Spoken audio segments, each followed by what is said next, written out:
professor Viriato Sormanho Marques as intervenções que nos vão fazer hoje sobre a ciência e políticas públicas no contexto do ciclo Desafios da Ciência na Sociedade Contemporânea pelo Instituto de Altos Estudos da Academia das Ciências de Lisboa, que tem vindo a trazer a cabo, precisamente para que possamos, desta maneira, tentar trazer assuntos que sejam importantes e atuais e, por outro lado, promover uma certa literacia científica junto dos nossos ouvintes participantes. E, portanto, agradecendo a vossa presença, agradecendo também a presença do Sr. Presidente da classe de Ciências, professor Carlos Salema, e a todos os que queiram estar connosco hoje, damos início a esta sessão, agradecendo também ao Diário de Notícias participação na divulgação digamos assim, na recolha e desculpem lá, e na publicação da entrevista com o nosso conferencista agendado. Portanto, mais uma vez, muito obrigada e passamos assim ao professor Carlos Salema para apresentar o nosso conferencista, professor Alexandre Quintanilha, e a seguir o professor Viriato Sormanho Marques. Então, muito boa tarde a todos. É com muito prazer que aqui estou e é com muito prazer que vou falar 2 minutos sobre a ciência e as políticas públicas. Às vezes são coisas que andam arredadas, mas desta vez eu espero que não fiquem arredadas. Por contrário, o nosso conferencista, o nosso primeiro conferencista hoje é o professor Alexandre Quintanilha. Tive o prazer de conhecer há muitos anos em Portugal. Eu tenho a impressão mais ou menos quando o professor Quintanilha voltou a instalar-se em Portugal. Portanto, estamos a falar nos princípio dos anos 90, fim dos anos 80, princípio dos anos 90. O professor Quintanilha é doutorado em Física, mas eu esqueço-me disso. Mas ele de vez em quando também me corrige quando eu me esqueço de que ele é doutorado em Física. Porque eu, para mim, vejo mais ligado à Biologia do que à Física. Porque ele faz uma conjunção muito interessante, para mim, pelo menos, entre os fenómenos biológicos e a Física. E explicar muitos fenómenos biológicos pelas regras da Física. Como a Física, para mim, me diz muito, olhar para os fenómenos biológicos dessa maneira, para mim, é extremamente interessante, e o professor Quintanilha tem um currículo que o justifica plenamente. Apenas aqui em Portugal, portanto, ele doutorou-se na Universidade de Johannesburg, depois foi para a Califórnia, onde esteve em Berkeley, a ensinar em Berkeley, e depois, quando voltou para Portugal, foi fundador e primeiro diretor do Instituto de Biologia Molecular e Celular.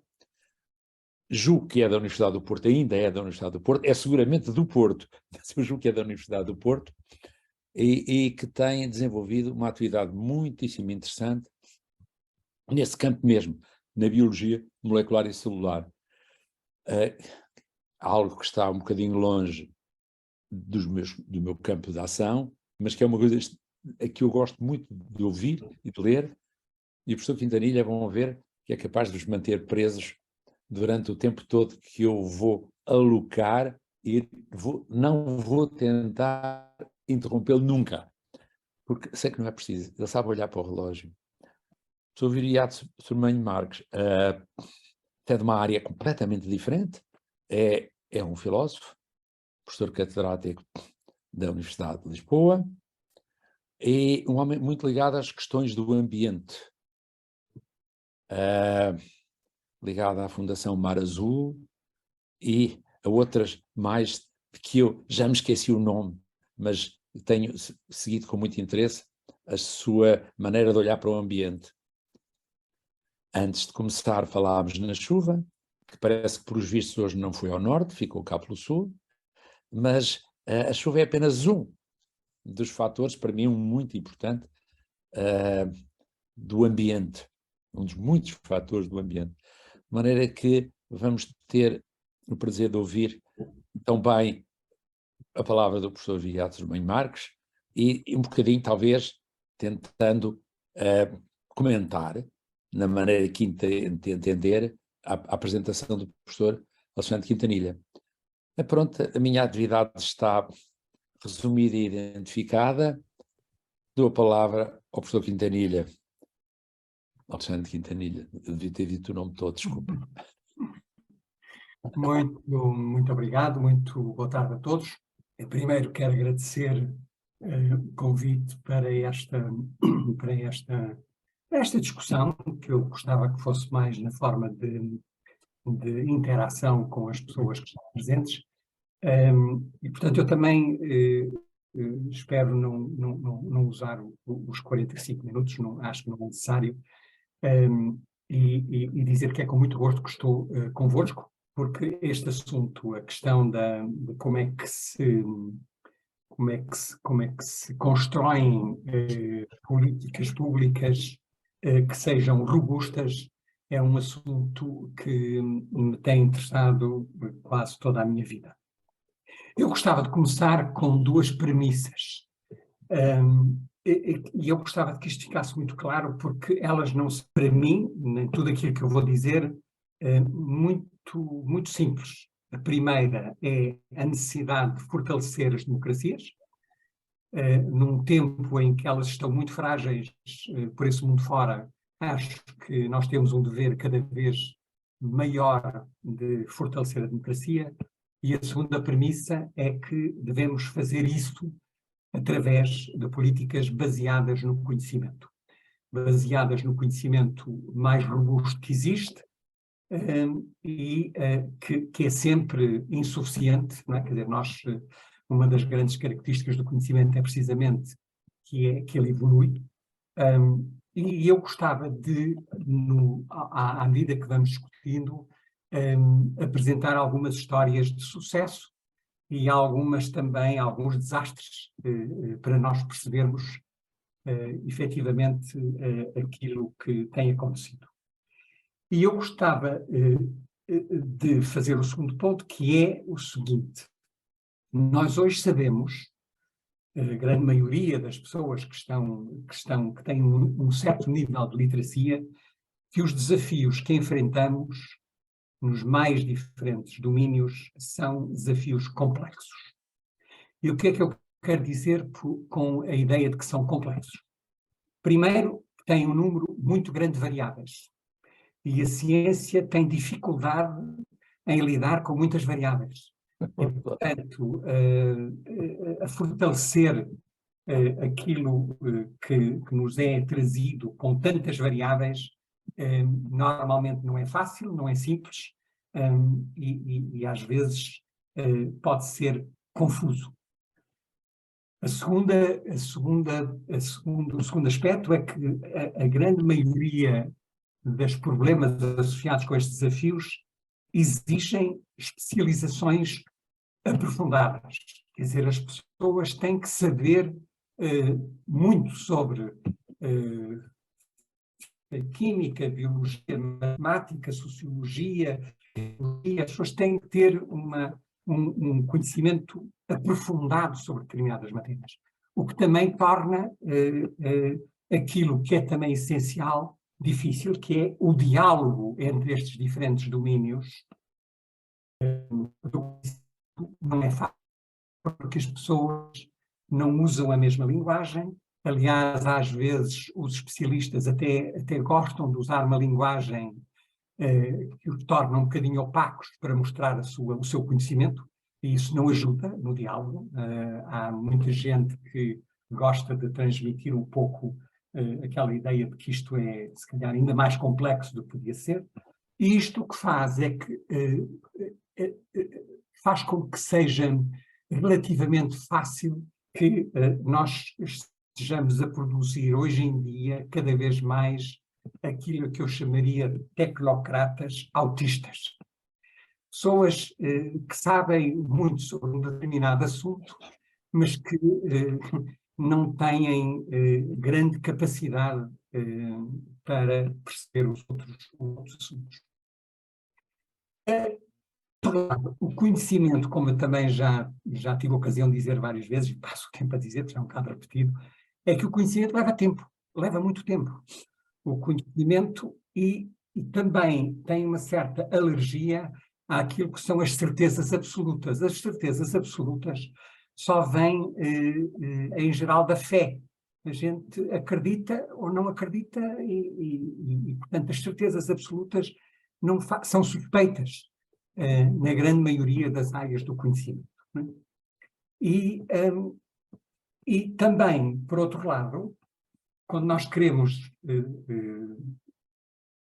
produzir decisões políticas, elas muitas vezes, isto é o dilema que nós enfrentamos, têm de ser tomadas sem o conhecimento suficiente ou sem o conhecimento que gostaríamos de ter antes de tomar essas decisões políticas.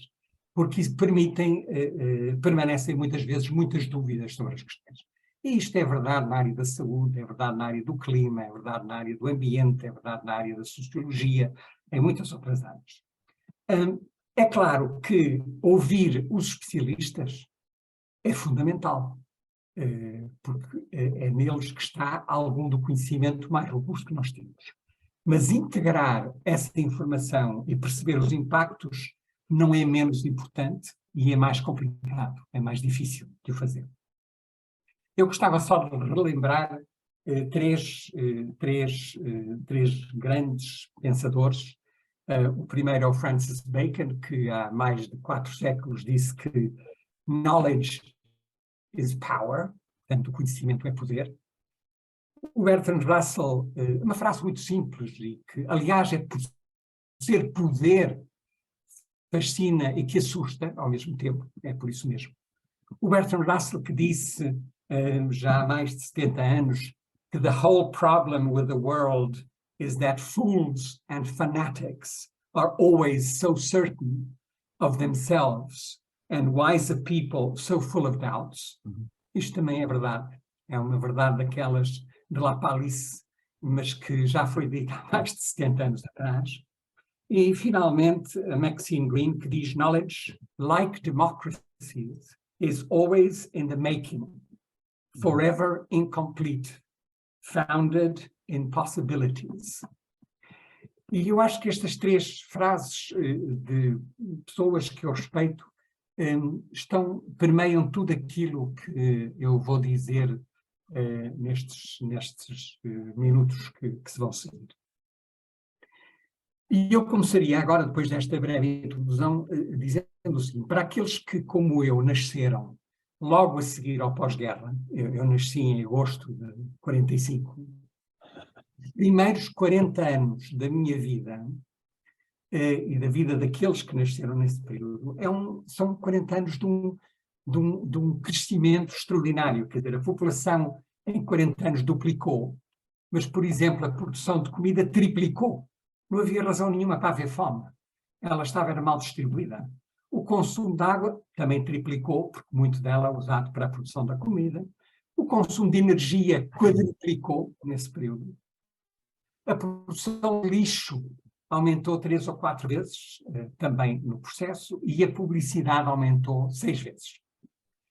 E estamos a falar de um período em que, durante 1 século e meio, mais ou menos, a esperança média de vida duplicou. No tempo dos meus trisavós, o tempo médio de vida era de 40 anos. Estamos agora a falar de tempo médio de vida nos países avançados, dá à volta de 80, e, portanto, duplicou nesse período. Se olharmos mais para trás ainda, estes números que eu vos dei têm a ver com aquilo que a tecnologia conseguiu fornecer. E teve muito baseado também no facto dos recursos serem muito baratos na altura. Não era só o recurso de mão de obra, mas também a água, o carvão, o petróleo, era tudo bastante barato na altura, e, portanto, isto cresceu desta maneira. Mas se olharmos mais para trás, houve também avanços extraordinários na área das ciências sociais. As monarquias absolutas acabaram com a Magna Carta. As liberdades religiosas começaram com o Lutero e deram guerras horríveis que a gente conhece. A escravatura, como a gente a conhecia, também acabou. O voto das mulheres, que começa na Nova Zelândia, a maior parte das pessoas não sabe, mas que em França só apareceu em 1945, no ano em que eu nasci, não teve nada a ver comigo, como é óbvio, mas o país da liberté, égalité, fraternité, só deu o direito de voto às mulheres em 45, logo a seguir à guerra. E os direitos humanos passaram a fazer parte da nossa vontade de olhar para o mundo, e os direitos no trabalho a mesma coisa. O que é que aconteceu nos últimos 30 anos? Como é que isto mudou nos últimos 30 anos? Eu diria que há também aqui uma lista de coisas que são claras. Não é? Nós não só temos uma série de doenças novas, não preciso falar delas, conhecemos as epidemias que nos assolam, mas também doenças velhas que voltaram e que são resistentes aos antibióticos e que, portanto, voltaram a assolar-nos em vários. Os desafios da nutrição, a percentagem de populações dos países que são obesos ou que estão com fome é enormíssima. Estamos a falar de valores à volta de 50% em países ricos e pobres. A falta de água, ou água a mais, também nos assola. A temperatura do planeta, e o Viriato irá falar muito mais sobre isso. Os eventos extremos, a mesma coisa. A esperança de vida que começa a diminuir em certos países. Aliás, uma das coisas mais interessantes é que nos Estados Unidos, nos últimos 4 ou 5 anos, a esperança de vida diminuiu. E não tem só a ver com as matanças que ouvimos todos os dias, quase, em vários pontos da semana, nos dias da semana. E a população continua a aumentar.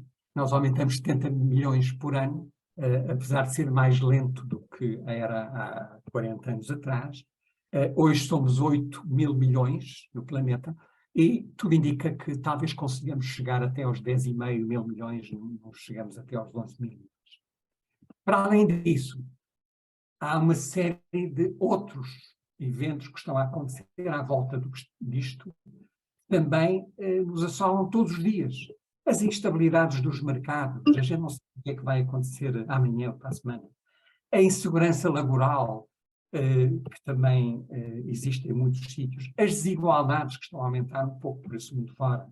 Os fundamentalismos e os populismos estão também a crescer de forma radical. E deixem-me pegar num exemplo específico para...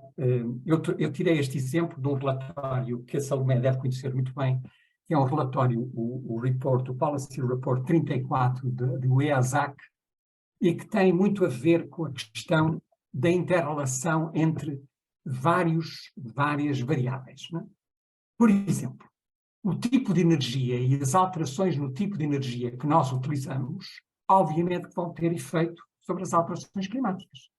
A gente, se quisermos, até certo ponto, controlar um pouco mais, temos que alterar o tipo de energia que estamos a utilizar. Essas alterações climáticas, já agora, acabou a COP27, o José Viriato provavelmente vai falar mais sobre essa questão, portanto não vou falar muito, mas não foi muito inspirador daquilo que eu percebi, do que se passou lá, porque o CO2 não só continua a aumentar desde a primeira COP, enquanto que na primeira COP aumentava um certo ritmo, agora está a aumentar um ritmo que é 3 vezes superior, apesar de já termos tido 27 COPs, em que todos se reúnem para perceber o que é que vão fazer. Mas as alterações climáticas não só vão afetar a agricultura, a pecuária, a pesca, também vão afetar a poluição nas megacidades, aquilo que está a acontecer nas cidades de mais de 5, 6, 10 milhões de habitantes, que por sua vez vão afetar a saúde. A saúde ou por falta de comida, ou por a poluição, ou por vários outros fatores que estejam envolvidos nas alterações próprias climáticas.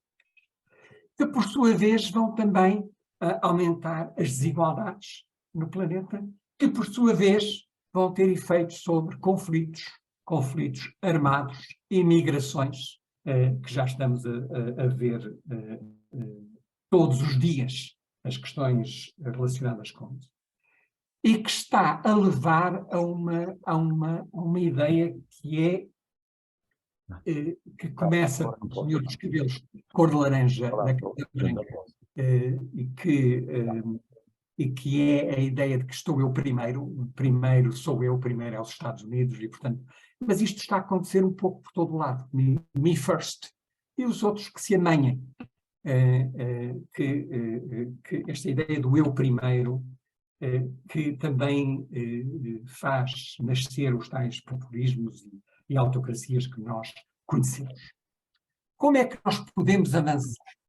Como eu acabei de mostrar, isto são tudo áreas quase independentes umas das outras, que necessitam de expertise em vários domínios do conhecimento e que têm muita dificuldade em perceber a linguagem dos outros. Não é? Portanto, isto é uma espécie de uma teia de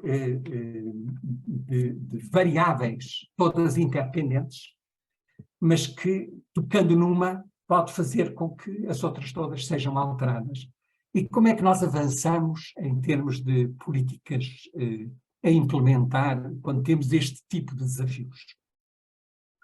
Eu acho que, para nós percebermos as políticas que estão a ser desenvolvidas, temos que também perceber que há vários fatores, eu só vou falar de 3 fatores, que influenciam as políticas que são escolhidas pelos parlamentos, pelos governos, por quem quer que seja, a nível regional, nacional ou até internacional. E os 3 fatores são também muito simples. Qual é a informação acessível? O que é que nós sabemos e o que é que nós não sabemos? E qual é o grau de certeza que nós temos nessa informação? Em segundo lugar, qual é a forma como nós olhamos para o mundo, a nossa visão do mundo? Se é uma visão positiva ou uma visão negativa, e cada um de nós é um bocadinho esquizofrénico, não é? Cada um de nós há dias em que achamos, há manhãs com sol em que a gente acredita que o mundo é o melhor possível, e depois há outros dias em que achamos que deixa muito a desejar, portanto nós também somos consistentes. E depois a confiança nas instituições. Estes 3 fatores são fundamentais para nós podermos defender políticas públicas que a gente gostaria de chamar robustas. É perceber que isto são as variáveis e que, até em grande parte, também determinam os riscos e as incertezas que estamos ou não estamos dispostos a enfrentar. O que é que nós estamos dispostos a arriscar? Não é? Até que ponto é que nós vamos arriscar uma determinada solução política que é introduzida? Esta visão do mundo e a confiança nas instituições tem mais a ver com as emoções do que tem a ver com a razão. Não é? É uma mistura. Não é preciso ler o Damásio para perceber que estas questões influenciam muito a forma como nós olhamos para os desafios que estão à nossa volta. No exemplo que eu falei, esta questão da relação entre a energia, o clima, a alimentação, a saúde e as migrações, por exemplo, a informação acessível é muito variável, porque ela depende não só da pergunta que é feita, e há sempre perguntas novas a aparecer, e portanto ela é muito variável. A visão do mundo, é o segundo ponto, também, como eu já disse, varia imenso em cada um de nós. Esta ideia de estarmos no melhor mundo possível, que a gente normalmente gosta de exemplificar, dizendo nós temos uma abundância material extraordinária, a gente pode ir aos supermercados comprar quase tudo o que quiser, encomenda na internet o que quiser, se quiser um elefante até manda vir, desde que tenha dinheiro. Não há limitações naquilo que a gente pode ter acesso. Há uma autonomia crescente e as democracias nos países onde ela existe também dão-nos uma certa liberdade. Há mais anos de vida. Há um estímulo à inovação. Aliás, os políticos passam o tempo a achar que a inovação é que vai salvar os países todos. Não é? A inovação está na moda. Não há ninguém que não use a palavra inovação hoje em dia para tudo e mais alguma coisa. A pessoa está na moda. Antigamente chamava-se imaginação. Agora a inovação é uma palavra mais não sei o que é chamar.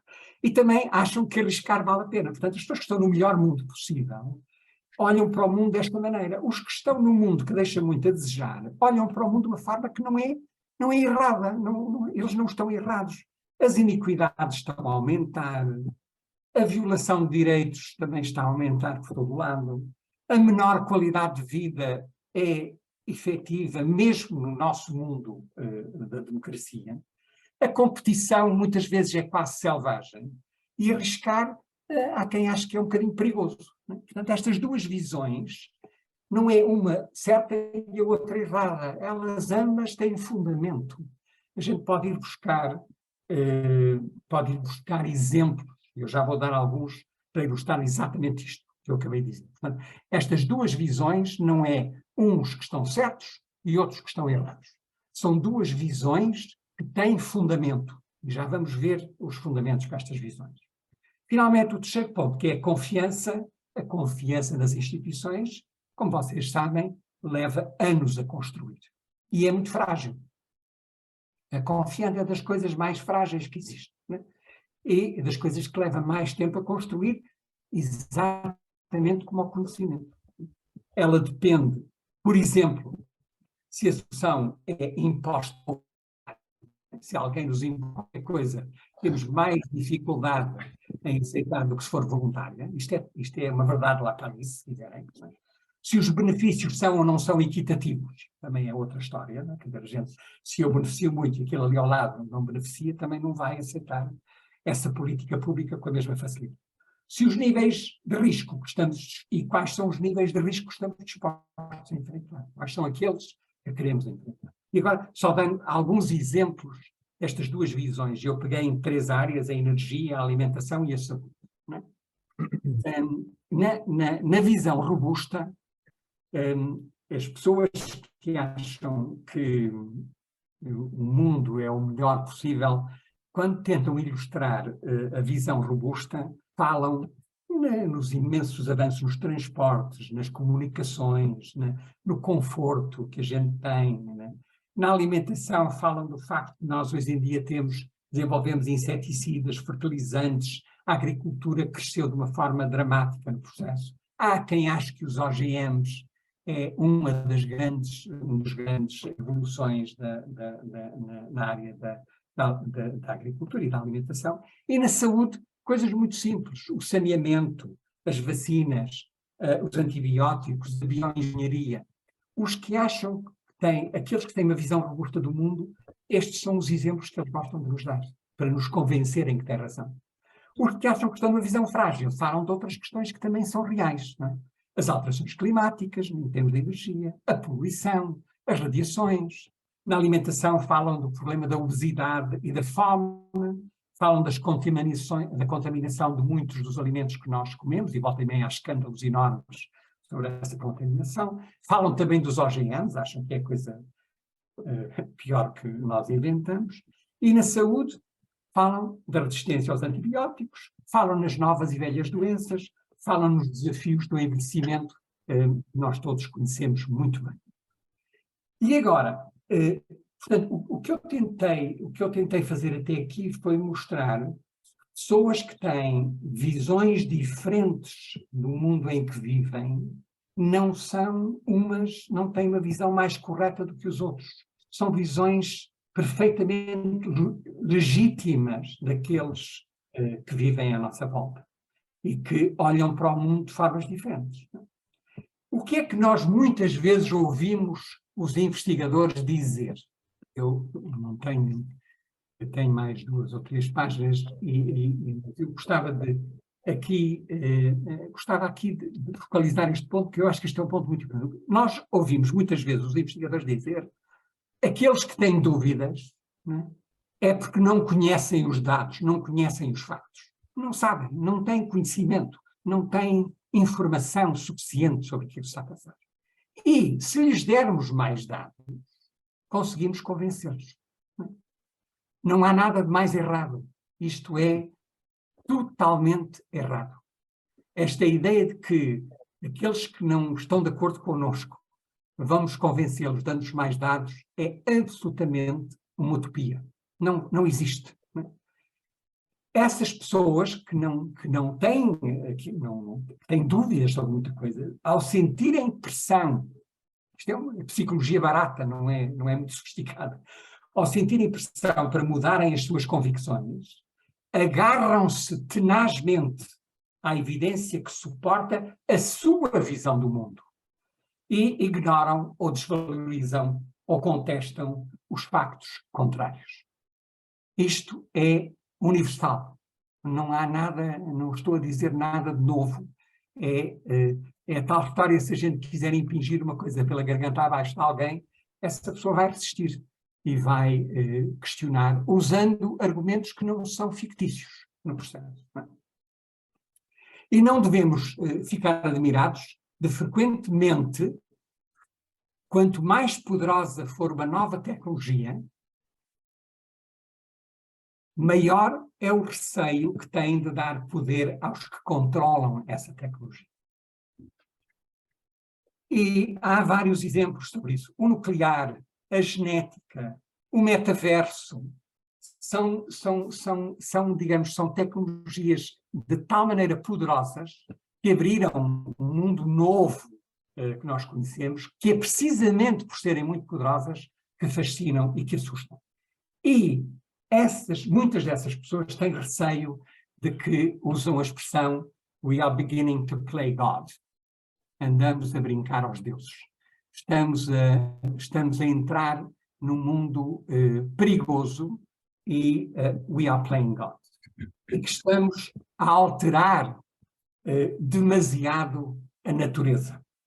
E aqui vem aquela ideia também bíblica de que a natureza e o natural é a perfeição. Não é? Que o que está a fazer, a ideia de que a natureza e o natural é a perfeição, está em toda a publicidade que a gente ouve hoje em dia. Não é? Quer dizer, não há nada que não seja vendido dizendo que é natural ou que nos põe mais próximo da natureza.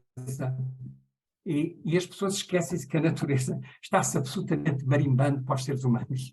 A natureza 99,9%, todas as espécies já desapareceram, já não existem, já apareceram e desapareceram. A natureza está absolutamente nas tintas para aquilo que nós achamos ou deixamos de achar. A natureza não é nem perfeita nem imperfeita, é a natureza. Não é?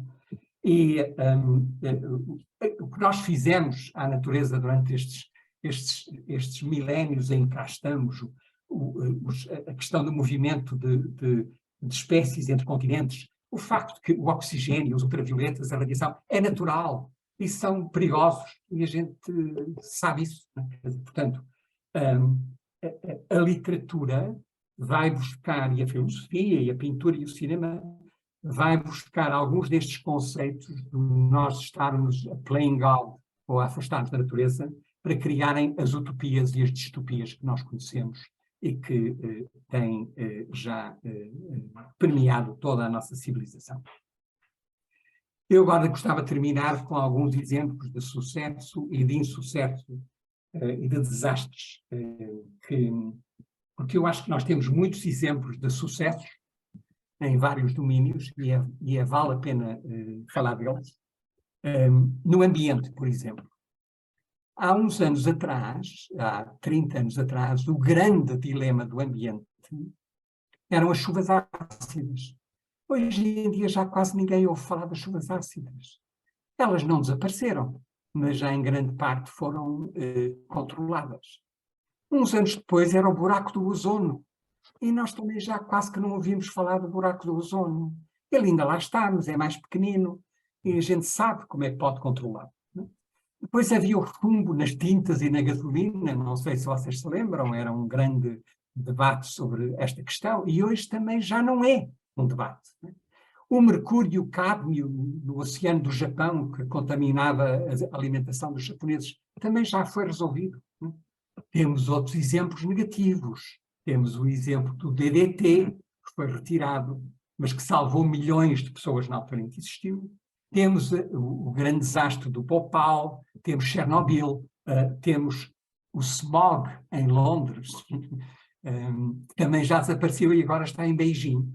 Quer dizer, não mudou de sítio, mas ainda existe. Na alimentação, os exemplos. A Revolução Verde, a primeira Revolução Verde, criou comida para toda a gente. Ela era mal distribuída, que era suficiente para todos. A possibilidade de nós usarmos genética para fazermos com que as plantas que tenham que se adaptar às alterações climáticas o façam mais depressa e possam produzir mais nutrientes. Por outro lado, a parte negativa é a obesidade e a fome, as contaminações, e há quem também ache que os OGMs são as também comidas Frankenstein que às vezes falam por aí fora. No clima, Portugal é uma história que eu acho de grande sucesso em termos, não sei se muitos de vós têm visto as contas elétricas que nós temos em casa, e há uma parte muito significativa da eletricidade que a gente consome que já é renovável. E a lei de bases do clima que foi aprovada há pouco menos de um ano, eu acho que é um sucesso muito importante. É preciso agora regulamentá-la para que ela possa funcionar. Qual é o negativo? É que há muitos outros países do mundo que continuam a usar energia fóssil e que vão continuar a energia fóssil. Os números que eu vejo dos investimentos das grandes empresas de energia fóssil andam na ordem das centenas de milhões de dólares por dia de investimento à procura de energia fóssil.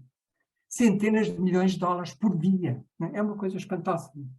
A toxicodependência é outra área muito interessante em Portugal. Nós temos o mundo inteiro a querer vir saber o que é que nós fizemos ao alterarmos a ideia de que os toxicodependentes são criminosos para pensarmos em doentes. Não resolvemos o problema, mas há muita gente que quer perceber como é que nós fizemos e quais foram os pesos e medidas que nós utilizamos. Para terminar, eu gostava de voltar a dizer 2 ou 3 coisas que disse no início. O conhecimento precisa de tempo. É uma chatice. Precisa de tempo. Precisa de muito tempo. É uma coisa que está sempre inacabada, e é um trabalho de todos os dias. E nós temos que ter a humildade de perceber isso. E temos que transmitir essa noção também. Quanto mais poderosa for o conhecimento, também temos que perceber isso, mais assustador ele é. Mais assusta as pessoas. Quanto mais poder nós tivermos nas nossas mãos para alterar o que quer que seja, é normal que as pessoas tenham mesmo. Por outro lado, a democracia exige conhecimento, mas principalmente diálogo entre os stakeholders. Diálogo entre pessoas que, por não ser fácil, porque usam linguagens diferentes, porque às vezes até não gostam de serem simples. O ser simples é quase um insulto. Né? Querem mostrar que as coisas são muito complicadas, muito complexas, e a ideia de poder simplificar não está por trás. E também tem outra coisa que a gente esquece, é que a democracia não tem o luxo do tempo. Não tem tempo. É exigida à democracia que tome decisões. E a grande maioria das decisões que a democracia toma e que passam a políticas públicas são decisões que são baseadas em informação incompleta, insuficiente. E por isso mesmo é que ela é vulnerável. E é um trabalho também de todos os dias. As políticas, só para terminar, eu diria que as políticas e os políticos, mas mais as políticas, pedem convicções, pedem quase certezas. Se não transmitem isso, não convencem. E se não convencem, também não ganham as eleições. E não é muito fácil ganhar as eleições quando a gente diz que não tem certezas sobre quase tudo o que está à nossa volta. E, portanto, este dilema que também que eu gostaria que fosse ultrapassado com um esforço enormíssimo naquilo que eu chamo a literacia democrática, a literacia do conhecimento, é também, para mim, o grande desafio que temos à nossa frente. Obrigado. Meu caro Alexandre, muito obrigada pela tua exposição. Já me habituaste a que eu escrevo das tuas exposições para que sintetize melhor as ideias, que as ideias entrem mais profundamente dentro de mim. Esta a uma certa altura, já não tinha força para escrever mais. O que significa que ouvi muitas coisas que gostei de ouvir e que explicaste muitas coisas que a gente às vezes sabe que é assim, mas não dá por isso. É uma coisa que acontece muitas vezes. Nós sabemos uma coisa, se nos disserem que gente aceita, mas se não tivessem perguntado, a gente não sabia que ela existia. Ora bem, para mantermos a regra do jogo, que destas reuniões, vou dar a palavra ao nosso caríssimo amigo Viriato Cermeño Marques, que tem liberdade e os minutos também cresceram, de maneira que pode aproveitar melhor aquilo que tinha preparado. Ora bem, vai ela. Ok, bem, para já, muito boa tarde a todos, é um grande prazer estar convosco. Gostei imenso da apresentação do professor Quintanilha, como é costume, aliás, e percebi que quase que me penitencio a intervenção antes da ordem de trabalho, eventualmente ter, digamos, suscitado uma redução da sua intervenção. Peço imensa desculpa por isso e vou tentar aproveitar o melhor possível o tempo que, no fundo, acaba por me conceder. Essencialmente, eu tinha uma intervenção que alterei, ou seja, este é o tema, não é? Mas esta primeira parte vou fazer uma síntese muito rápida para me concentrar nos pontos seguintes, o 2, o 3 e o 4, que de alguma forma são muito complementares com aquilo que o professor Alexandre Quintanilha referiu. E para fazer a transição e tentando captar algumas das coisas que não vou poder agora dizer sobre a primeira parte, eu salientaria um aspecto que certamente poderemos, enfim, suponho que tanto o professor Salema como o professor Quintanilha também irão concordar comigo, e é uma das dificuldades que nós temos hoje é o ruído em torno da ciência, ou seja, os usos e as manipulações que utilizam de forma fragmentar discursos científicos, conceitos, de uma forma manipulatória. Aliás, temos uma indústria da desinformação em matéria científica já com décadas de estudos. Temos, aliás, colegas que estudam isso, não é? As manipulações da ciência. Por outro lado, também, todos os dias somos surpreendidos com aquilo que eu chamo uma espécie de newspeak, não é? Uma espécie de nova língua que procura conjugar conceitos que são absolutamente contraditórios. Por exemplo, um daqueles que eu acho mais lamentável é a ideia de crescimento verde, green growth. Portanto, é claramente um discurso que mágico, não é? O pensamento mágico, mas com um certo revestimento, digamos assim, de uma certa preocupação ou intenção de ser rigoroso. Ou, por exemplo, também a forma como se associamos alterações climáticas a intervenções duras e brutais no campo da geoengenharia, não é? Ou ainda também a forma como, perante as questões das alterações climáticas, falamos em transição energética, colocando completamente de lado aquilo que a história nos diz sobre os últimos 200 anos, em que não temos uma transição energética, temos uma sobreposição energética, ou seja, os diferentes modos, as diferentes fontes energéticas têm-se adicionado. Por isso, julgo que devemos ter sempre presente esta profunda tensão que existe na história da ciência contemporânea e moderna. Eu também concordo inteiramente em situarmos alguns no período do Bacon, recuando um bocadinho Bacon, também Descartes, no período da Revolução Copernicana. Aí começa a nossa ciência. A nossa ciência não é a episteme dos gregos. A nossa ciência tem esse binómio que está no Bacon, conhecimento e poder. A nossa ciência é, por isso é que tantas vezes se fala bem em tecnociência, a nossa ciência não quer apenas representar a realidade, quer intervir sobre ela em nosso benefício. E isso, no fundo, leva a uma duplicidade que ao longo da história dos últimos 100, 200 anos, nós encontramos em diversos autores, que é a duplicidade da ciência, como, por um lado, a luz que ilumina, mas também o conhecimento que ajuda a construir a arma. Aliás, a expressão é do Aldo Leopold, um civicultor norte-americano que fundou a ética da terra, talvez a mais sólida ética ambiental que existe, na primeira metade do século XX, e que falava a ciência é ao mesmo tempo searchlight e ao mesmo tempo ela é o weapon.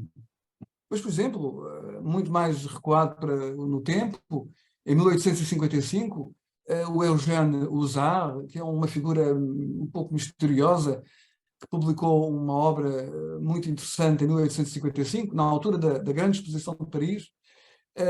Ele falava da ciência também, ou da liberdade que tinha conduzido à ciência, como ao mesmo tempo um flambeau e um torche. Ou seja, como uma luz, cá está, uma chama que ilumina, e como uma tocha que é capaz de acender uma pira onde nós próprios seríamos, digamos, devorados. Portanto, esta tensão não é uma tensão de agora, não é? A reflexão sobre a ciência, o risco tecnológico não começou com o Lichbeck, não é? Com a sociedade de risco. Nós encontramos isso profundamente enraizado, por exemplo, no século XIX, na primeira metade do século XIX, nós temos uma reflexão sobre a sociedade de risco.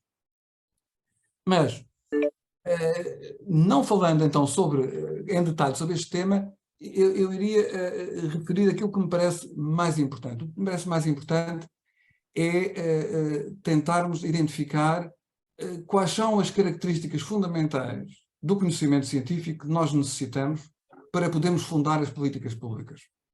Políticas públicas numa base, numa sound basis, não é? Eu julgo que é fundamental a capacidade de representarmos o conjunto. Ou seja, evidentemente nós precisamos de especialistas, mas também precisamos de integração das especialidades. Precisamos de uma visão rigorosa, mas precisamos também de uma visão compreensiva, integradora. E esta digamos, é extremamente difícil. Qualquer pessoa que trabalhe na ciência sabe como é tão difícil, porque às vezes pessoas da mesma disciplina a trabalhar em conjunto, quanto mais de disciplinas diferentes. E grande parte dos abusos e manipulações científicas ocorrem justamente porque são efetuados num domínio onde essa integração falta. E nessa medida, eu julgo que, de facto, a partir dos anos 70, nós começámos a ter duas grandes tentativas de integração. A primeira em 72 e a outra depois no ano 2000, vamos falar sobre isso, e eu passava então rapidamente aqui aos meus slides. A ideia de que a nossa civilização está a ir num caminho que é um caminho, como dizia o António Guterres na abertura da COP27, é uma estrada, uma autoestrada em que nós estamos a conduzir a alta velocidade, ainda por cima o único pedal que temos parece que é o do acelerador, ou seja, a ideia de uma rota de colisão, não é uma ideia nova, não é uma ideia nova. Nós temos no século XIX, temos esse pensamento, mas eu fui buscar aqui uma figura totalmente insuspeita, um presidente norte-americano, não um cientista, que na sua despedida do segundo e último mandato, justamente nos falava para esta questão que hoje em dia eu fico absolutamente, digamos, surpreendido com a falta de pudor de muitos intelectuais orgânicos da nossa sociedade lusa, que falam justamente sobre o protesto dos jovens, que olham, que são pessoas com formação, jovens com formação científica e que percebem que estamos a viver hoje à custa do capital acumulado e à custa do futuro, do seu futuro. No futuro, os jovens que têm hoje 20 anos percebem que estamos hoje a consumir o capital natural do período em que eles vão ter 40 ou 50, e que falam com uma falta de humildade. Geralmente são esses intelectuais orgânicos, são pessoas com uma enorme ignorância científica, não é? Mas falam sem pestanejar, sem perceberem sequer o que é que está em causa. Ora, o general Eisenhower, já não o presidente, sabia o que é que estava em causa. O que ele diz neste slide é que justamente estamos a pilhar os recursos do futuro e estamos, no fundo, a comprometer o quê? A comprometer a possibilidade de, nas próximas gerações, não apenas termos o acesso a bens fundamentais de subsistência, mas também a valores culturais, nomeadamente à democracia. Eu penso que todos nós aqui concordamos que não há democracia se não existir uma capacidade de suporte em termos de biofísicos da sociedade humana. Se isso desaparece, nós entramos numa corrida de todos contra todos, não é? Se é o egoísmo que prevalece, nós temos a situação hobbesiana, não é? Da guerra de todos contra todos. E permitam-me só este testemunho também pessoal, a ideia de que temos que ter uma visão de conjunto e que, no fundo, temos que nos aproximar daquilo que depois, no ano 2000, apareceu como o conceito de antropoceno, está presente em jovens, como era o caso de quem escreveu este texto há 40, quase 43 anos, que fui eu próprio, não é? quando tinha 20 anos, no manifesto de uma organização que criei em Setúbal, e que publiquei no jornal de Setúbal, em 10 de fevereiro de 78, justamente este texto. Sublinhei aquilo que me parece mais importante. Nas próximas décadas, a humanidade será submetida a uma prova duríssima, a um teste de resistência vital para a sua sobrevivência na face do nosso planeta. Portanto, quer dizer, um jovem estudante de 20 anos e um general e um presidente que, evidentemente, não tiveram nenhuma carreira científica, não é? Conseguiam perceber esta situação. Portanto, não estamos a falar de uma coisa para a qual é preciso ter um PhD em física ou em climatologia. Há aqui uma dimensão de escolha. Nós não escolhemos só o que conhecemos. Nós também escolhemos aquilo que nos convém desconhecer. Não é? Existe uma opção voluntária pela ignorância.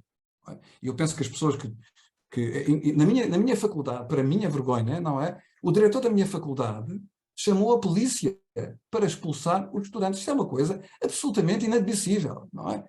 Mas isto mostra também o estado de separação das ciências e a forma como a decisão, o arbítrio, acaba por levar àquilo que podemos considerar uma ignorância. Não é uma sabedoria voluntária, não é? É uma ignorância voluntária. Ora bem, em 72, a Donella Meadows, o Dennis Meadows e os outros colegas do MIT que responderam à encomenda do Clube de Roma, avançaram no caminho que parece ser o fundamental para uma fundamentação de uma política pública séria, não é?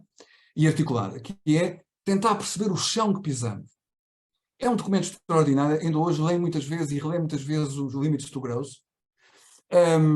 Na altura era uma novidade, a criação do modelo World 3, estavam a usar uma tecnologia informática já muito avançada, coisas que na altura só o Pentágono fazia nos jogos de guerra. Eles estavam a fazer isto para, no fundo, fazer uma imagem dinâmica do mundo em que vivíamos. E eles avançaram com cinco grandes variáveis: os recursos alimentares, os recursos naturais, matérias-primas, a produção e a evolução do capital produtivo, o grau e as consequências da poluição para o ambiente e a população mundial. Sublinho este aspecto. Hoje também há outra coisa que eu gostaria também de fazer uma pequena observação crítica, é que nós passamos a vida a falar em alterações climáticas. Evidentemente que as alterações climáticas são decisivas, com certeza, mas as alterações climáticas fazem parte da crise global do ambiente. E quando este relatório foi feito, há 3 ou 4 linhas em que eles dizem o seguinte: as alterações climáticas é um processo natural que, do ponto de vista conceptual, há estudos sobre isso, nós não temos material empírico neste momento suficiente, e não havia na altura, para podermos, digamos, trabalhar sobre esse tema. Portanto, mesmo que não tivéssemos alterações climáticas, bastava continuarmos a ter o mesmo modelo de organização económica e institucional que temos para que os problemas existissem. Bom, eu gostaria também de chamar a atenção para a crítica absolutamente dura e implacável que este relatório recebeu. Da esquerda à direita, não é? Duríssima. E, finalmente, no ano 2000, nós temos o Paul Crutzen e portanto, um químico, o Prémio Nobel da Química de 95, e um biólogo, Stormer, que numa reunião, eu sou amigo de um dos cientistas que estava lá, o Will Steffen, que conta que estavam a discutir acaloradamente o Holoceno e de repente o Crutzen levanta-se, qual Holoceno? Isto é o Antropoceno. Não é? E depois eles vão publicar, nesse mesmo ano, só 2 páginas, só para ficar o copyright da ideia. O ambiente em que este trabalho em que esta descoberta foi feita, foi o ambiente de uma nova coligação, ou se quisermos, constelação científica, que são as chamadas Sciences, ou Earth System Sciences.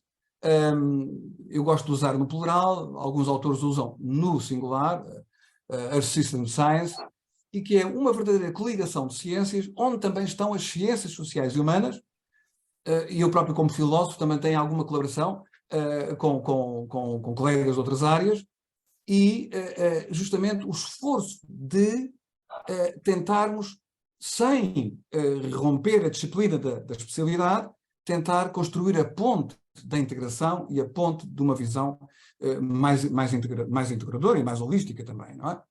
Mas, essencialmente, a proposta do Crutzen era de considerarmos o tal encontro da história, não é? Com a Terra, com a história da natureza, com a história da humanidade, uma nova época geológica. Portanto, o Holoceno começou com o fim da última glaciação de Worms, há 11.500 anos. Terminaria em 1750, com a Revolução Industrial, e avançaríamos depois para o Antropoceno. Isto foi, digamos, a primeira base de trabalho, não é? Portanto, no escuso enfim, de ver o que está ali, não é? Portanto, a grande vantagem dos slides é que o acesso à informação é duplo, não é? Pelos ouvidos e pelos olhos.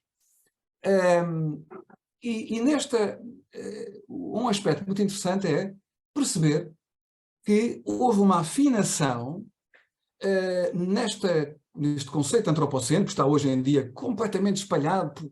Hoje em dia temos, mesmo nas ciências sociais, temos a ideia de antropoceno, na literatura do antropoceno, etc., que foi, curiosamente, um historiador da Universidade de Georgetown, o John McNeill, que teve um papel muito importante num processo de afinação que os físicos, os biólogos, os climatologistas, os geógrafos, etc., digamos, não tinham condições de fazer, não é? E eu pus aqui, depois para quem quiser, alguma bibliografia de referência, o trabalho, digamos, onde este encontro da história do ambiente e com a proposta do Antropoceno se faz neste texto de dezembro de 2007. Cá está o McNeill ao lado do Crutzen e do meu amigo Will Stephan. E aqui são 2 obras muito importantes para quem quiser aprofundar o assunto do historiador McNeill. Em 2000, no ano da ideia do Antropoceno, em que aparece justamente a ideia da grande aceleração, que já irei explicar, e depois um livro em 16 onde ele explica bem a ideia. E aqui vou cruzar com coisas que o professor Alexandre Quintanilha já disse, e no fundo será apenas o eco do que ele disse, só que com a cores, não é? A cores não, a preto e branco, mas com gráficos, não é? Ou seja, o que nós temos aqui, eu vou pôr isto um bocadinho maior, realmente esqueci-me de fazer esta coisa que é importante, que é, conseguem ver assim? Sim, conseguimos. Ok. Portanto, no fundo, o que nós temos aqui é a constatação de que, de facto, nós temos, em todos os indicadores representados graficamente aqui, da população, ao PIB, ao investimento estrangeiro, ao uso de fertilizantes, ao uso de água, aos rios submetidos a obras hidráulicas, população urbana, consumo de papel. Conseguem ver também agora aqui às vezes o 2, os restaurantes McDonald's, o turismo internacional, etc. E depois a concentração dos gases, seja o metano, seja o CO2, seja a depleção do ozono, por exemplo, o fenómeno das grandes cheias, decorrentes também das alterações climáticas, todo o que acontece, a alteração das zonas costeiras, a diminuição da biodiversidade. Tudo isto tem 2 datas, de facto. Nós podemos situar-se em 1750, mas por vezes nem se nota, não é? É sobretudo a partir de 1950 que nós temos os crescimentos maiores, não é? Por exemplo, aqui, não é? Ou aqui, por exemplo, no consumo de papel, particularmente a partir de 1950. Ora, isto é um contributo muito interessante para percebermos um fator extremamente, que é, digamos, essencial, que é a velocidade. Ou seja, a nossa habitação humana da Terra, criámos um sistema totalmente interdependente. Nós estamos nas mãos uns dos outros e carregamos no pedal do acelerador.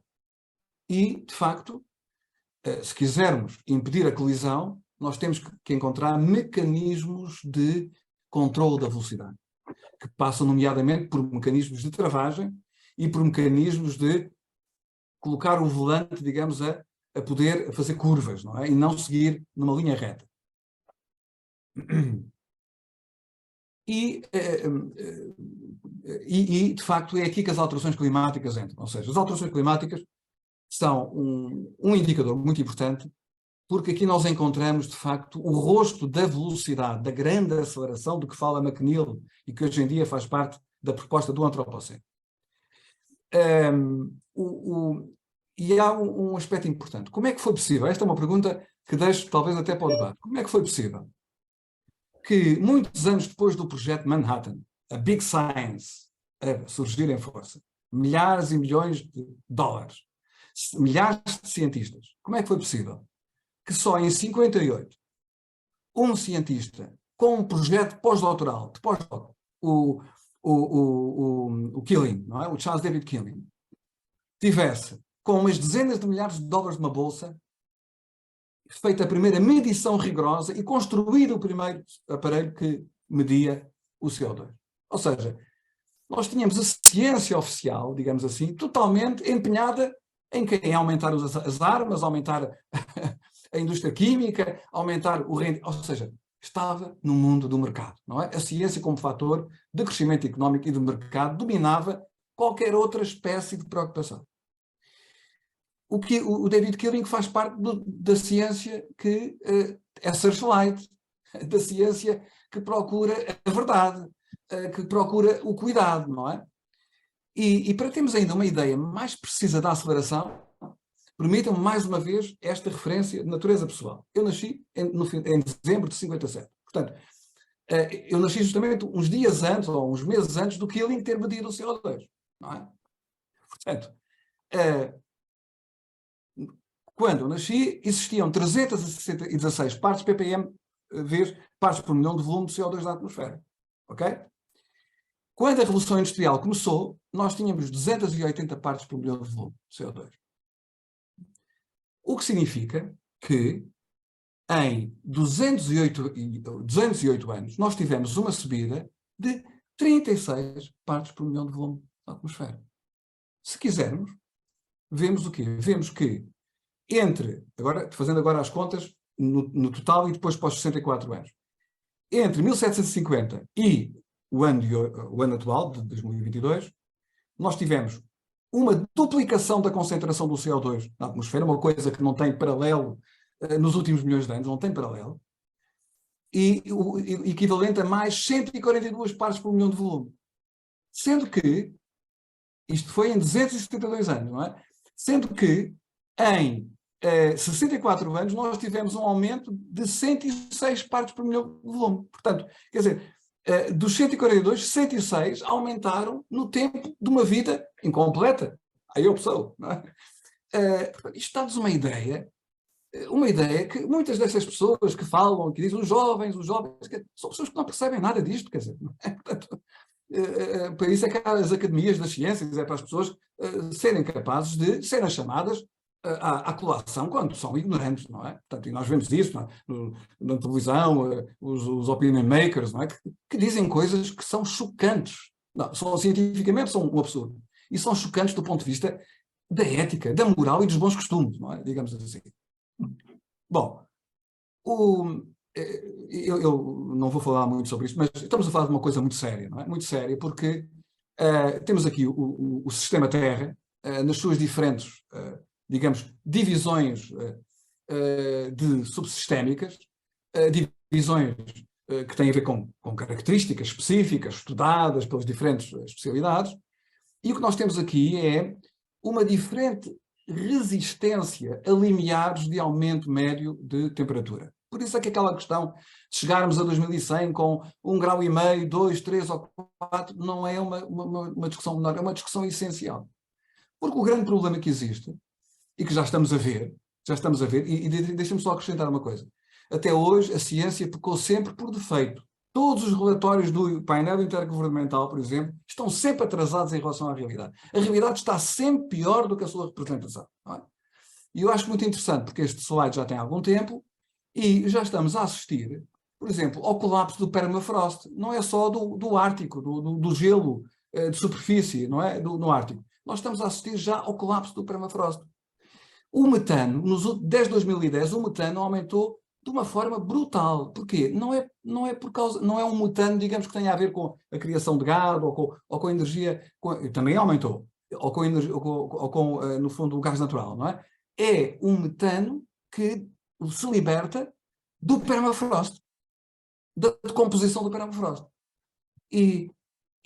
Ou seja, as causas são antrópicas, mas esse é um metano natural que estava congelado, que estava parado, não é?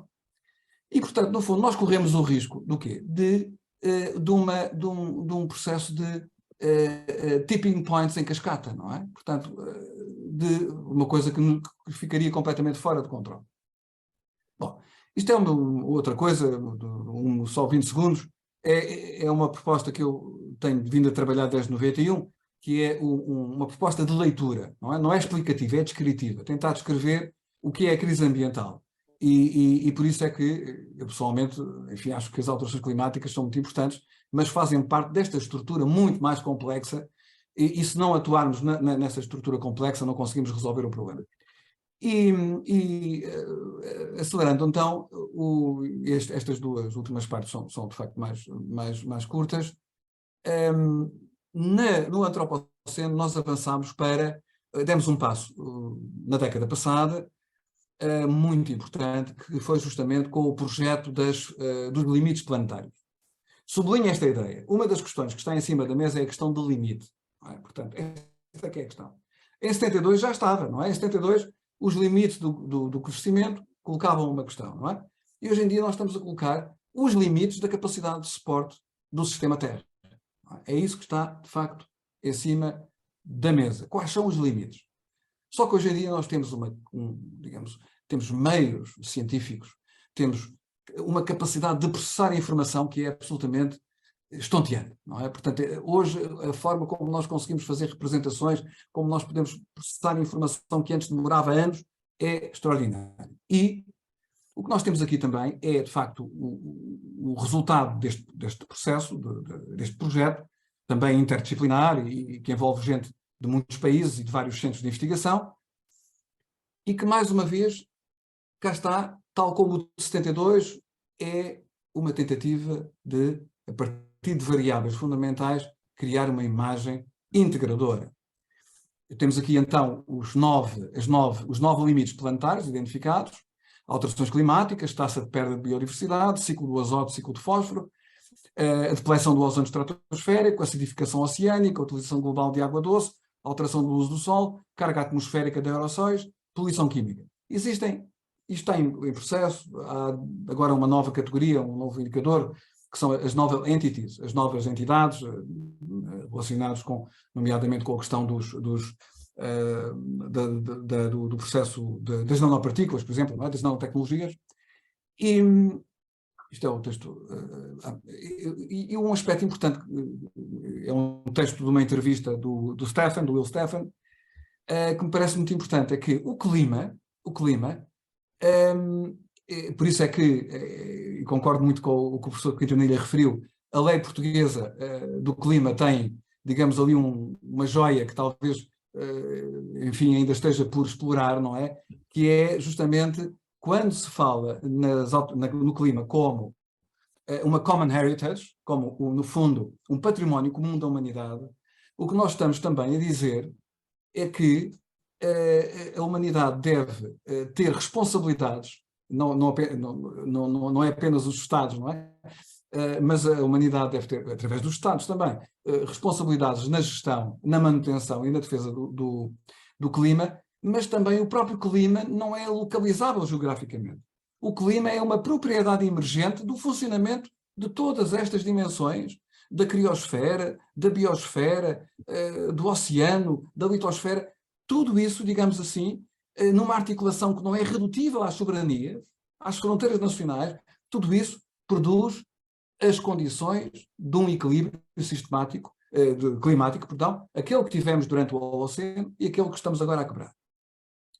Isto é uma visão mais gráfica, não é? É um painel de controle, ou seja, nós temos aqui os limites, não é? Os planetary boundaries, e temos aqui, digamos assim, os domínios onde já temos, de facto, uma ultrapassagem significativa, não é? E outros domínios, onde, por exemplo, no caso da acidificação oceânica, já estamos numa zona a começar a ser vermelha, não é?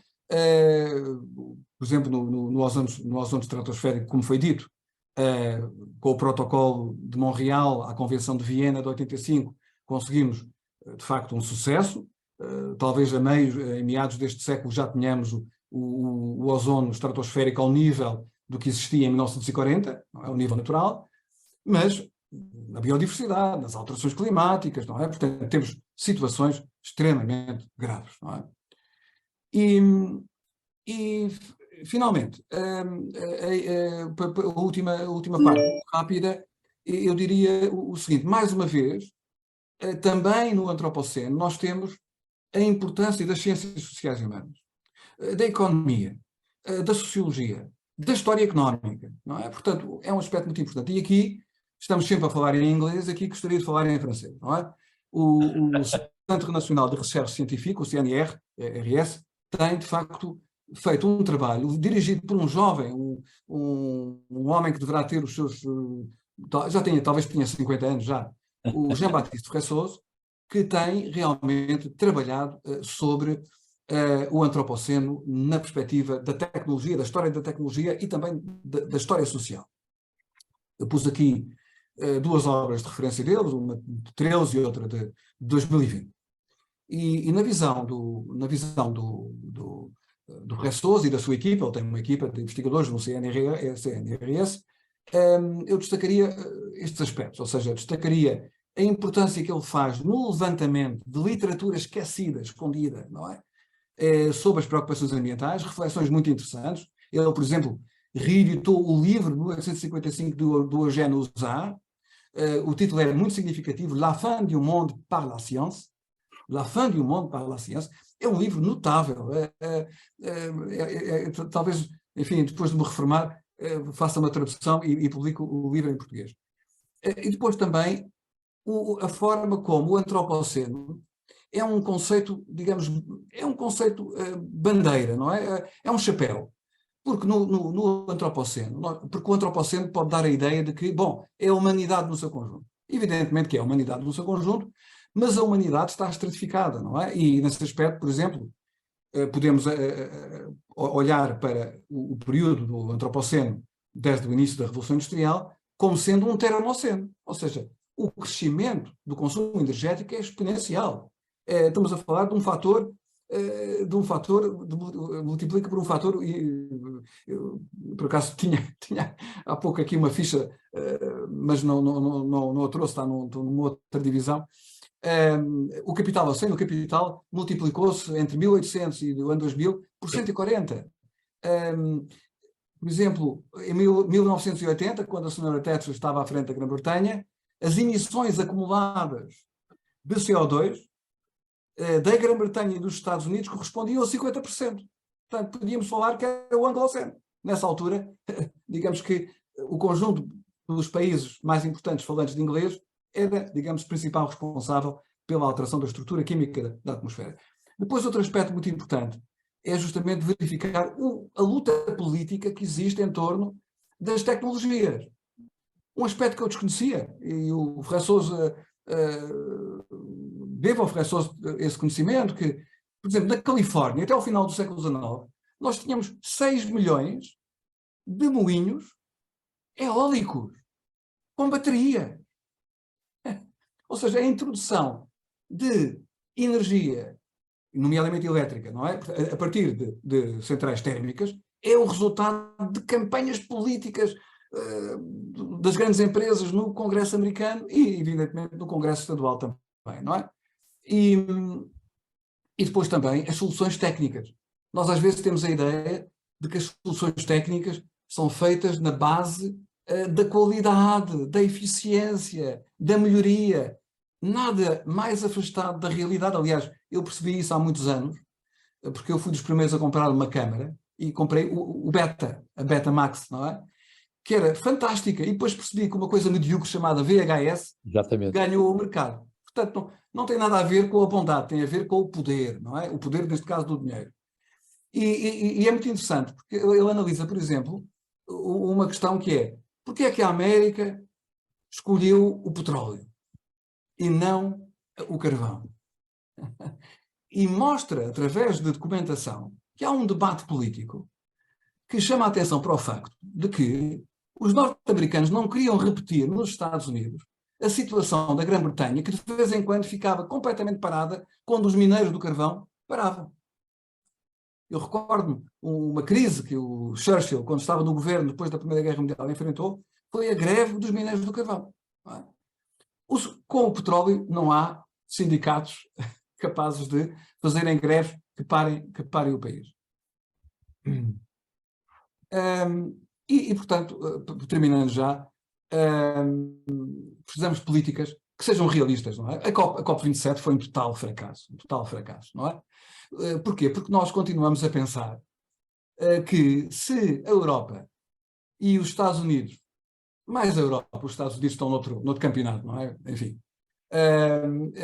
fizerem o seu Green Deal, não é? E daqui a 30 anos, enfim, coisa que eu suspeito que só houver um milagre irá acontecer, tiverem neutralidade carbónica, que podemos ficar contentes e dar uma medalha a nós próprios. Não podemos, por uma razão muito simples. O que acontece neste momento, como está aqui representado, é que neste momento os principais, embora historicamente as emissões sejam dos países ocidentais, historicamente, no conjunto da União Europeia, a Grã-Bretanha, os Estados Unidos, nós temos, digamos assim, a parte do leão das emissões acumuladas, que é uma questão fundamental de justiça, de justiça a nível do direito internacional. A verdade é que o futuro não nos pertence. O futuro pertence aos países da nossa OCDE. Pertence à Índia, à Indonésia. Eu até punha a China de parte, quer dizer, a China num clube à parte, não é? São esses países que vão, efetivamente, e já estão, podem ver, estes dados são de 2012, não é? Que já estão todos os anos a fazer as suas emissões. Quer dizer, portanto, na COP27 nós estivemos a discutir esmolas, a esmola de dar uma esmolinha aos países em vias de desenvolvimento que têm uma cheia, têm um incêndio, têm pessoas desalojadas, então tomem lá uns dólares e uns euros.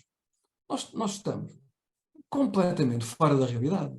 A realidade é que se a China, a Índia, o Brasil, a Indonésia, a África do Sul não mudarem as suas políticas energéticas, nós podemos ser virtuosos, mas vamos sofrer as consequências, porque estamos todos ligados, estamos todos interdependentes.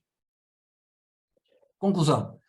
Estamos numa situação onde muitas linhas vermelhas irreversíveis já foram ultrapassadas, mas por isso mesmo o papel das ciências coligadas é indispensável. As ciências sociais, vencendo a armadilha das duas culturas, é uma enorme armadilha. Aqui há uns anos na academia, não é? Quando trabalhávamos a 3 dimensões, não é? Portanto, e não presumo, fiz uma conferência sobre justamente o Charles Snow e o tema das duas culturas, e é impressionante como é que em 2022 continuamos prisioneiros das duas culturas, não é? Devem contribuir para as políticas de adaptação com coesão social, evitando a entropia social e institucional. O que está em causa não é uma questão técnica, mas um modelo global de habitação da Terra. Não é? A principal desculpa para não tomar as medidas políticas necessárias é ficar à espera da tecnologia, que a tecnologia resolva. Enfim, eu tenho muito mais respeito pelos nossos teólogos, não é? Que procuravam provas da demonstração de Deus, do que destas pessoas preguiçosas, instaladas, conformistas, que estão à espera que, em vez das decisões políticas, haja alguém que invente uma app para resolver os problemas da sustentabilidade e da sobrevivência mundial. E terminava com estas duas citações.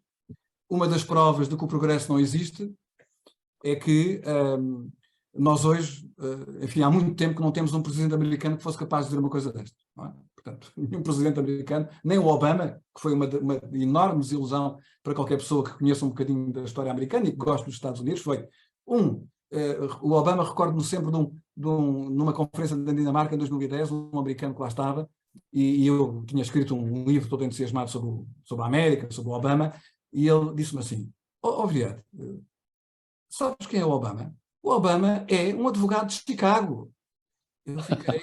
Eu fiquei um bocadinho assim, sem saber o que dizer.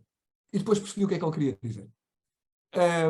Portanto, esta ideia de que todos nós fazemos parte de uma humanidade que vai fazer a viagem até ao fim, para o pior ou para o melhor.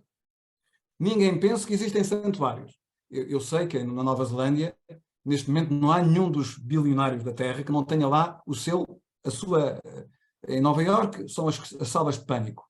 Em Nova Zelândia estão a construir os bunkers de pânico, não é? Para quando a catástrofe vier, eles vão no jato particular, desembarcam em Auckland e vão para o seu buraco, não é?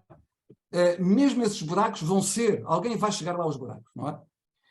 E depois o Mahatma Gandhi, com a sua enorme sabedoria, que dizia, não é? A velocidade é irrelevante se vamos na direção errada. E o que nós continuamos a ouvir, infelizmente, é as políticas públicas a exigirem o quê? Mais velocidade, mais crescimento, vamos em frente, pé no acelerador. É um caminho que penso que nós, que fazemos parte da comunidade científica, temos de ter a coragem e de fundamentar a recusa desta velocidade, que vai ser uma velocidade destrutiva. Que já é destrutiva e que vai ser muito destrutiva ainda mais. Muito obrigado. Ok.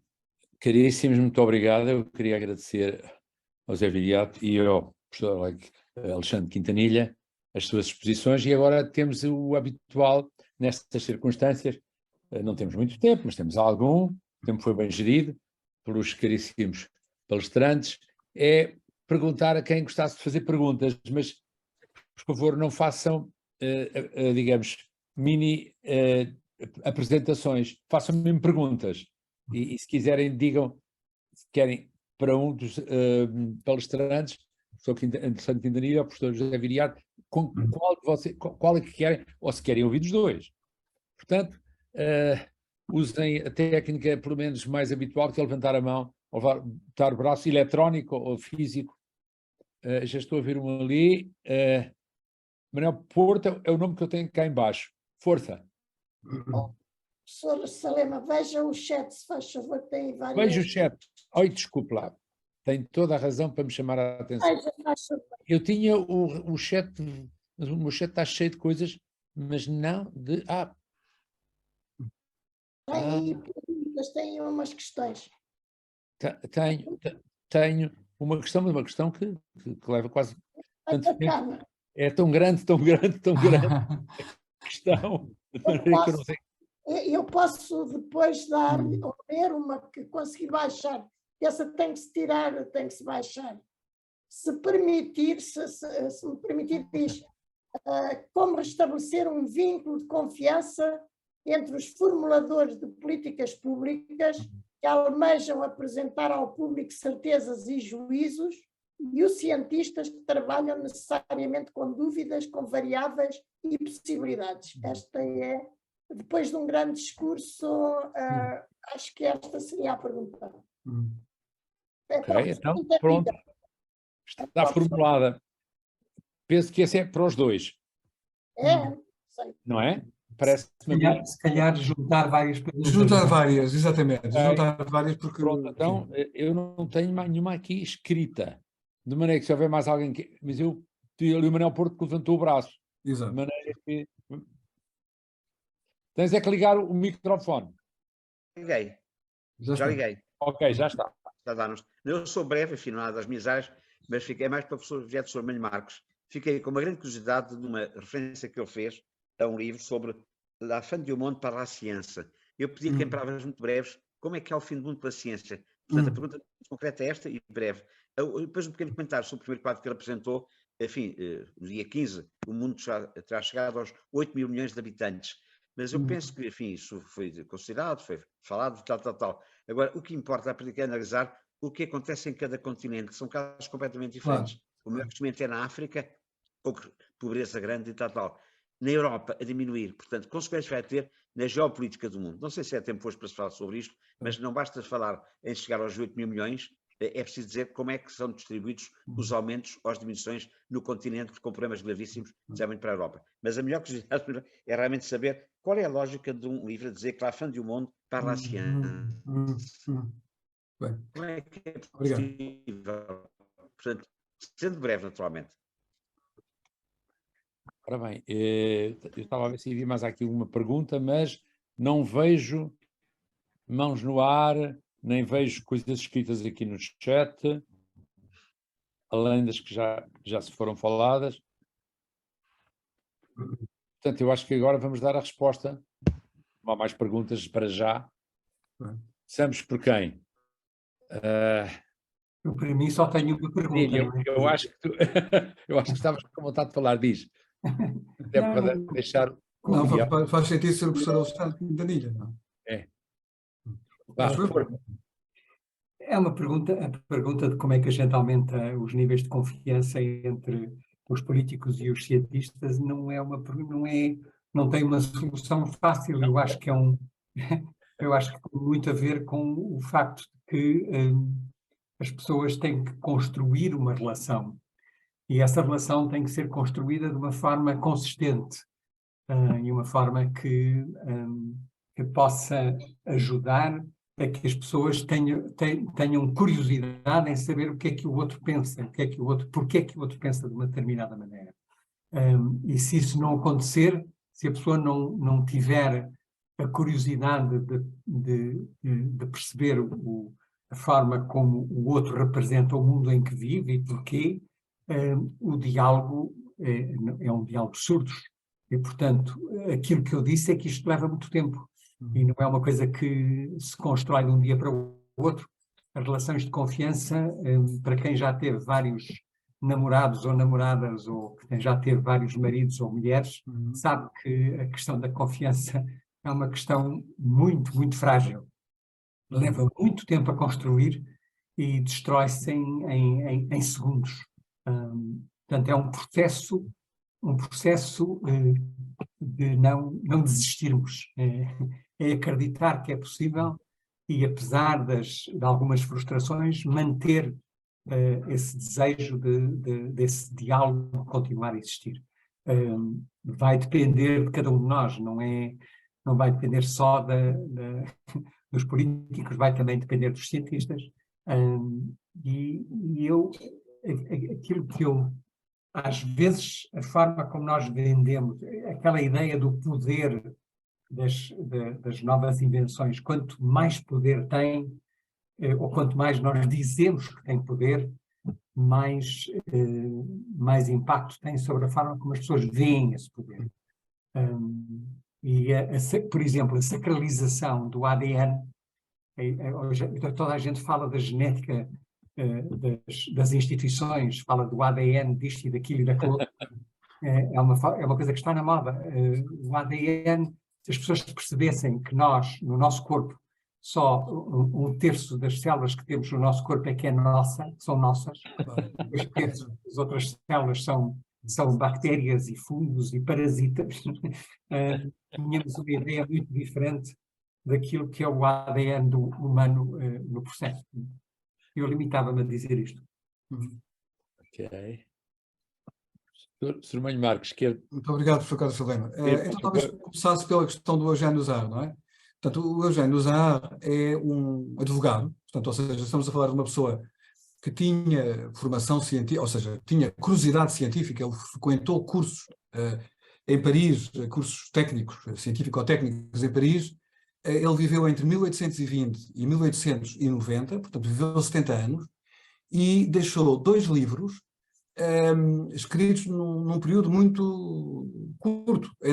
O primeiro livro foi esse que já referi, La fin du monde par la science, publicado em abril de 1855, ou seja, um mês antes da abertura da Exposição Universal de Paris.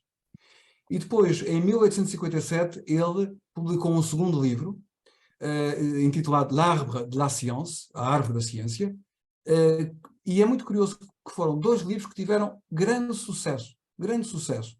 Por exemplo, o Fim do Mundo pela Ciência teve uma tradução portuguesa. O Fressos, que fez a tradução não, o prefácio à nova edição, uma edição 2007 ou 2008 dessa obra, diz mesmo que houve uma tradução portuguesa. Não especifica se foi uma tradução portuguesa em Portugal ou uma tradução em português no Brasil. Isso é que ele não especifica.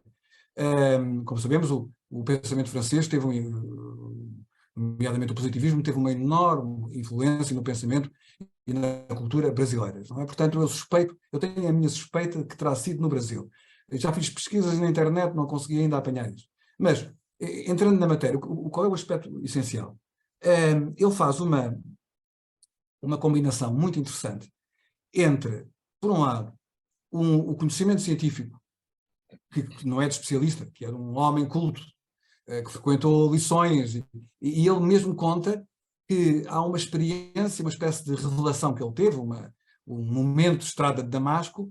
Ele estava num laboratório em que se estava a fazer, numa universidade, em que se estava a fazer uma experiência de compressão de gases, e o manipulador, portanto, o técnico, não é, que estava a fazer a manipulação do aparelho de compressão, é destruído portanto, há uma explosão, e esse homem ele diz mesmo, fica transformado num cadáver monstruoso e sangrento. E ele diz que essa experiência, para ele, levou-o a pensar um bocadinho na contracorrente, ou seja, levou-o a pensar no significado complexo para a história da humanidade da ciência, que quando ele fala em ciência, é ciência e técnica, não é? Tecnociência. E a segunda componente da sua análise é outra coisa, é uma ciência, ele vai procurar, ele era um curioso em história das religiões, em história das grandes narrativas religiosas, não apenas as ocidentais, mas também as orientais. E ele identificou a existência de 3 conceitos que se repetiam nessas narrativas. É o conceito de um paraíso, o conceito de uma árvore da ciência, que curiosamente a árvore da ciência que aparece no livro do Gênesis, não é? E um terceiro conceito que era o da árvore da vida.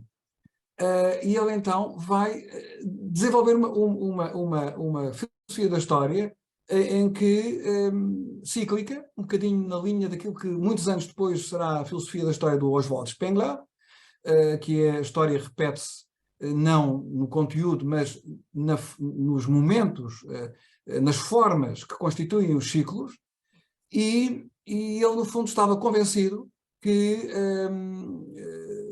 a nossa civilização tecnocientífica não teria capacidade de fazer uma coisa para ele extremamente importante, que seria a capacidade de autocontrole, não é? Portanto, não teria capacidade, nomeadamente, por exemplo, de se limitar, de se autolimitar.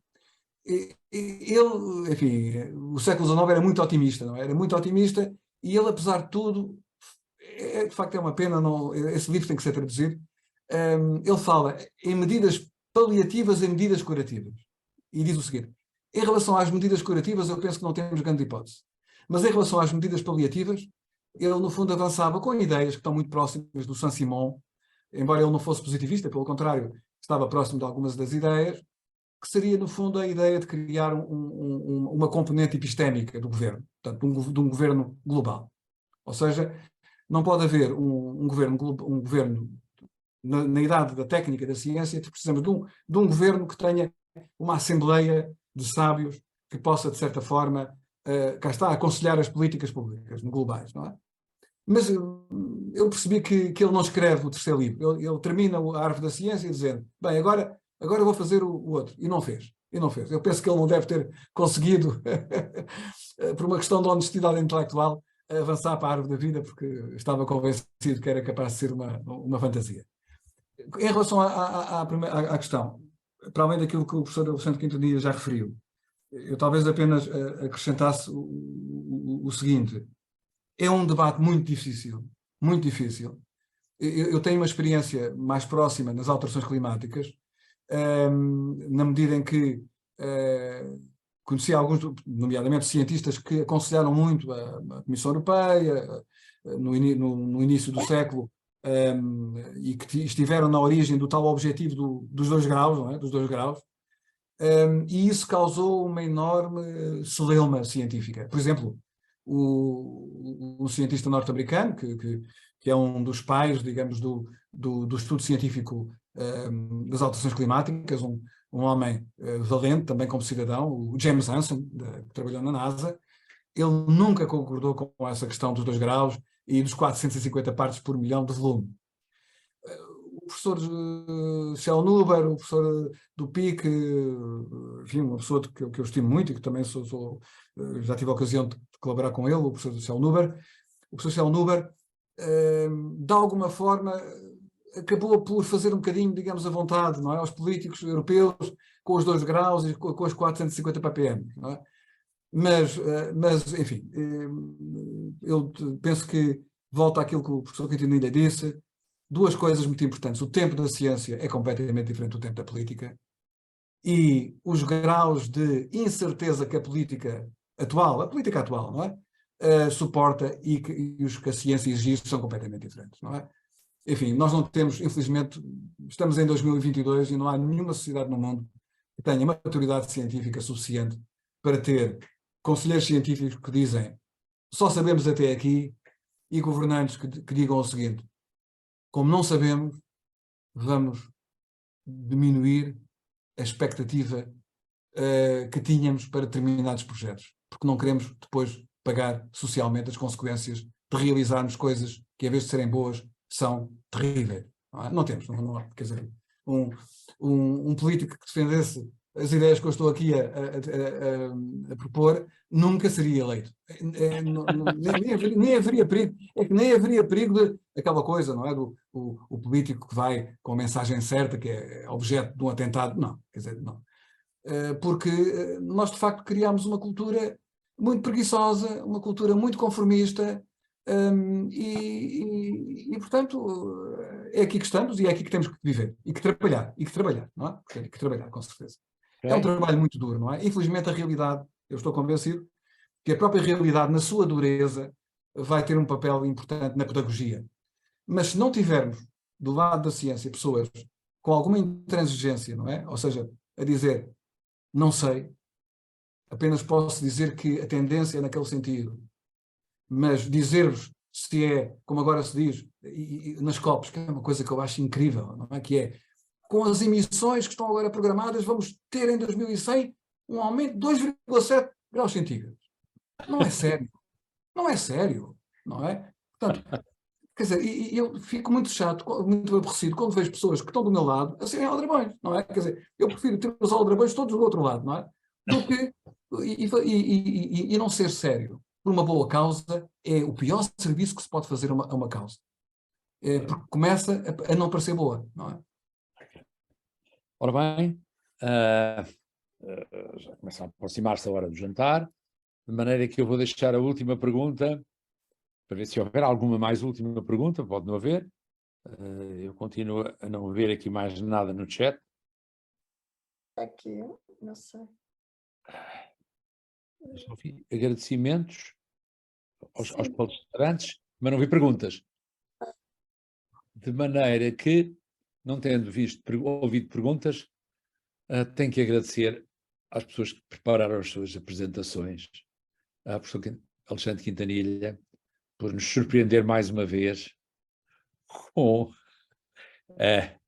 a nossa própria ignorância e o nosso próprio desconhecimento. Nós às vezes julgamos que sabemos tudo, mas já está tão longe de sabermos tudo. Mas um bocadinho, pouquinho, e já não é nada mal. E o professor José Viriato pôr-nos digamos, como é que eu vou dizer, em equação, aquilo que se dizem que são as realidades com aquilo que são as certezas de quem diz essas realidades. Provavelmente não tem certeza nenhuma do que está a dizer, apenas está convencido que aquilo, de acordo com umas certas equações, vai parar a um certo ponto. Mas ele provavelmente não conhece as equações, não tem os dados todos para escrever. Mas afirma como se aquilo fosse uma verdade escrita na pedra. Se dizia no meu tempo, Essas coisas normalmente não estão escritas na pedra. Então, para o futuro, a gente só conhece bem o futuro depois dele ter chegado. É como os prognósticos do futebol. São excelentes depois do jogo ter acabado. Antes é tramado.